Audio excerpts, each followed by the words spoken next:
Dans cette vidéo, nous allons découvrir ensemble l'interface du logiciel Scratch. On commence tout en haut par la barre de titre, on trouve l'icône du logiciel et le nom du logiciel dans sa version offline, c'est-à-dire hors ligne, et la barre de menu au-dessous avec différents menus et quelques icônes que nous allons découvrir par la suite. Le reste est divisé en rectangles. On trouve à gauche le rectangle réservé pour la scène et puis un espace ou bien un rectangle réservé à l'insertion des différents lutins, et puis à gauche un petit rectangle réservé aux différents arrière-plans de notre scène, et la grande partie à droite qu'on va remarquer est réservée aux trois onglets suivants: les scripts, les costumes et les sons.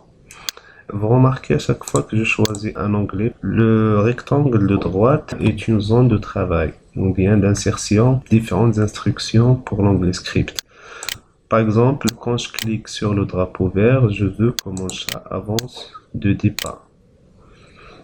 Si je choisis costume, donc le rectangle de droite permet d'éditer et de modifier les différents costumes d'un lutin donné. Et puis les sons, et je peux insérer des sons à partir de la bibliothèque. Pareil pour les lutins, choisir un lutin à partir de la bibliothèque. Pareil pour les arrière-plans, choisir à partir de la bibliothèque. Je peux créer mon arrière-plan, je peux créer mon lutin et je peux enregistrer mon son. Je peux importer une image d'arrière-plan, je peux importer l'image d'un lutin et je peux importer un son à partir de mon ordinateur. Donc vous remarquez que ces boutons presque sont similaires et font les mêmes tâches pour les arrière-plans, pour les lutins et pour les sons.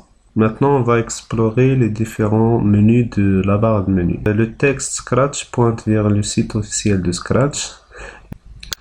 L'icône du globe permet de choisir votre langue préférée, et même l'arabe. Donc c'est à vous de choisir la langue dont vous êtes à l'aise. Le menu fichier permet de créer un nouveau programme, d'ouvrir un existant, sauvegarder, enregistrer ça, ainsi de suite. Le menu édition, par exemple, permet de choisir une petite ou grande scène. Conseil permet d'ouvrir à droite un onglet d'aide qui est d'ailleurs accessible en cliquant sur le point d'interrogation directement.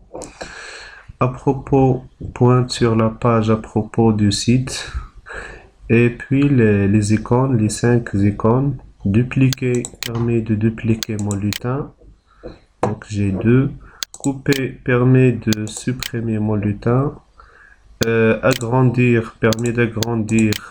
Et l'opération inverse, réduire, permet de réduire mon lutin. Le point d'interrogation est très important puisqu'il permet de découvrir à quoi ça sert chaque bloc. On va profiter de ce bouton pour découvrir les coordonnées de la scène. Par défaut, mon lutin est inséré dans X égale à 0 et Y égale à 0, c'est-à-dire au milieu de la scène. Si j'utilise le bouton d'aide pour donner la valeur à X, remarquez que dans l'aide, effectivement, le X varie entre moins de 140 comme valeur minimale à gauche et 240 comme valeur maximale à droite. Pareil pour le Y. Donc remarquez que Y varie entre 180 en haut et moins 180 en bas. Et puis pour la scène, chaque point sur la scène est représenté par un X et un Y. Lorsque je navigue avec ma souris dans la scène, j'ai en temps réel X et Y. Le bouton bleu permet d'agrandir et de réduire la scène. Au-dessous, il y a la version de Scratch. Le drapeau vert permet d'exécuter le programme. Lorsque je clique sur le drapeau vert, je veux que mon chat avance de 10 pas. Donc, remarquez l'effet. Et le bouton rouge permet de stopper l'exécution du programme. Donc, pour les arrière-plans, par défaut, l'arrière-plan en blanc, mais je peux choisir mon arrière-plan sous forme d'image. Donc remarquez qu'ils sont regroupés en catégorie de la partie gauche. Donc si je choisis ville par exemple, je peux choisir cet arrière-plan. OK, ou bien double-clic directement. Très bien.